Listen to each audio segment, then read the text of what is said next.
Hello. Now we are going to discuss a parallel magnetic circuit. First you will be seeing a circuit without the air gap. So whenever a circuit is given to you, the first thing which we need to do is that draw the equivalent electric circuit. So here you know that the central limb is there through which coil is wound and N is the number of turns through which a current will be flowing I, which will be producing an MMF. MMF is the source of your flux. So therefore, I will draw that respective MMF as a voltage source. Now, what are the lengths which we take over here is nothing but the mean length. Okay. So the point A will be corresponding to this one. Point D will be this one. Point C will be this point. B will be this point. E will be this point, and F will be this particular point. So these are the mean length points. Now the center portion AB, it has some resistance. So therefore that resistance I will draw like this.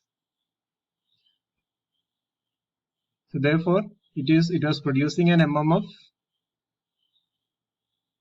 Center portion has a resistance, yes, and that S is at this particular point A, it is getting divided into two parts, one to the left and one to the right. One to the left, it is the flux phi1. That means whatever that MMF which is produced, it will produce a flux phi. That flux is dividing into two parts. One is A, F, E, B. A, F, E, B. So therefore, that will be having some reluctance. So that is S1, through which a flux phi1 will be passing. Similarly, the flux phi is divided to the right hand side portion A, D, C, B. A, D, C, B, through which phi2 is flowing, and the respective reluctance is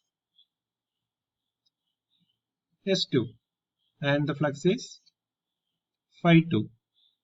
So therefore, this is my equivalent circuit. So this is how the circuit will be looking like.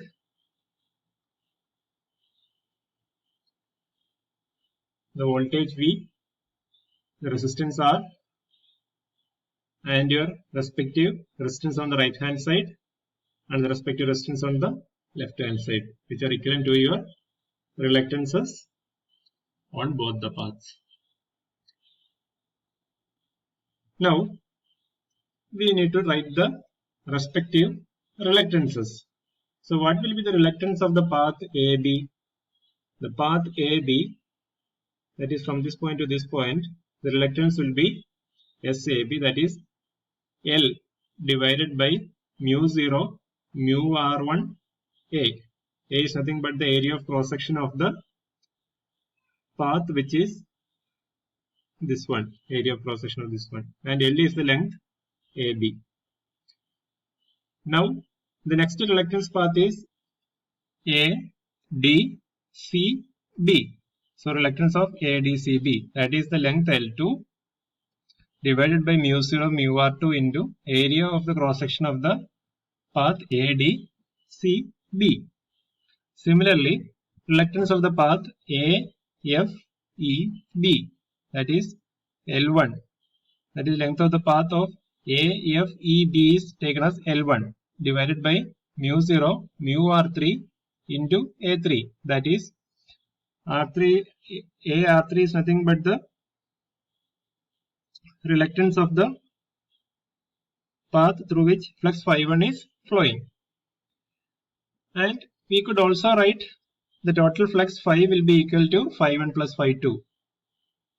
So the phi is dividing it into phi1 and phi2.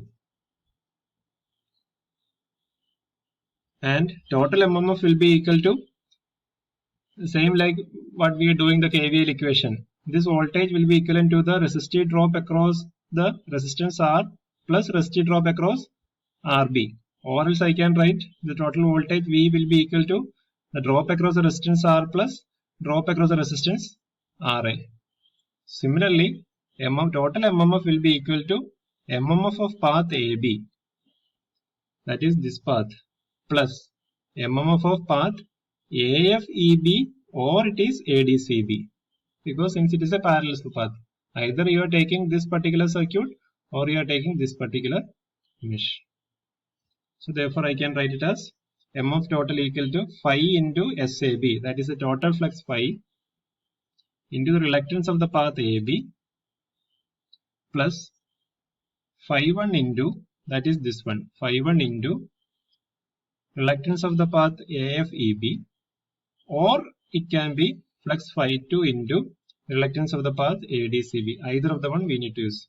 Why? Because flux, a parallel path, the voltage drops will be the same. So phi 1 S AFEB will be equal to phi 2 into reluctance of the path ADCB. So this is how you need to analyze a parallel magnetic circuit. The first and foremost thing is draw the equivalent electric circuit, and from there you try to derive the equations. Similarly, we can also have a parallel magnetic circuit with an air gap. So this is how the circuit will be.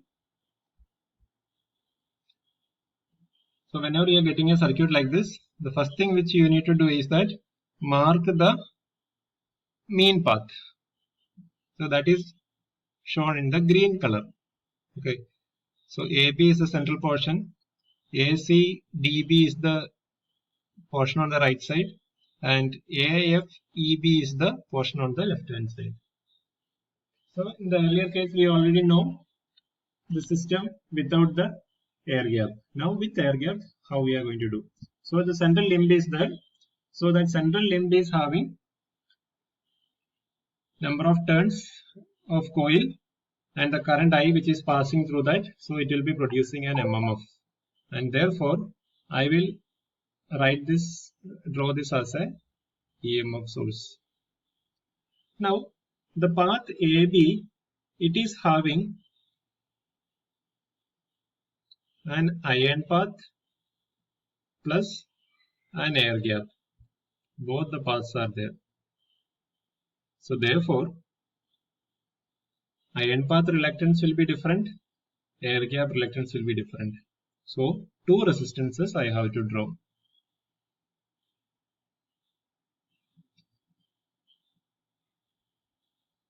So it is flux of the iron path, reluctance of the iron path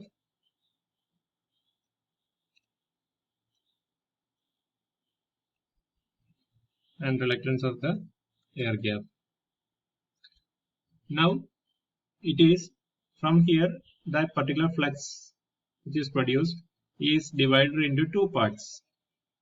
One is phi 1, other one is phi 2. So it is seen obvious that the path ACDB,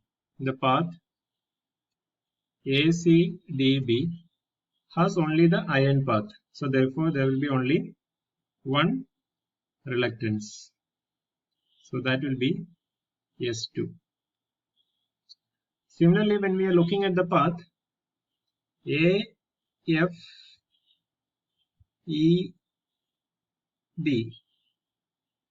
it has two paths. One is the iron path and the other one is the air gap.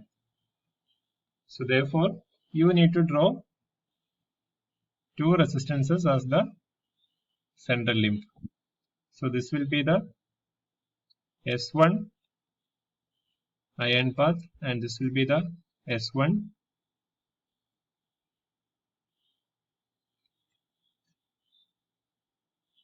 air gap.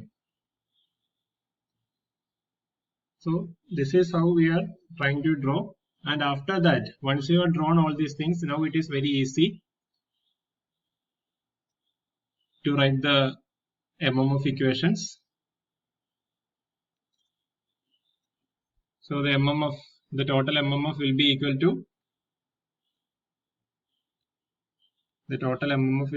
to MMF of the central limb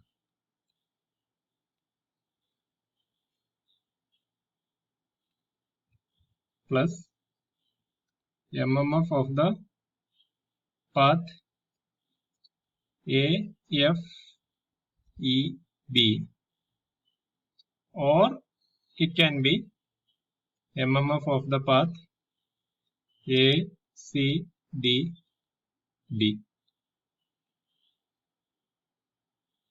So therefore, MMF of the central limb will be flux phi into S air gap plus flux phi into S ion plus, if it is MMF of the path AFEB, it will be flux phi 1 into S1 ion plus phi 1 into S1 Ag. Or else you take this path also, that is phi 2 into S2, in order to find out the total MMF. This is how we need to start doing the problems with the parallel magnetic circuits. First you need to draw the equivalent resistance circuit, and from there you need to solve. So generally the students makes a mistake at the central limit, that is they will be forgetting to write down the air gap resistance or reluctance, and similarly ion path resistance or reluctance.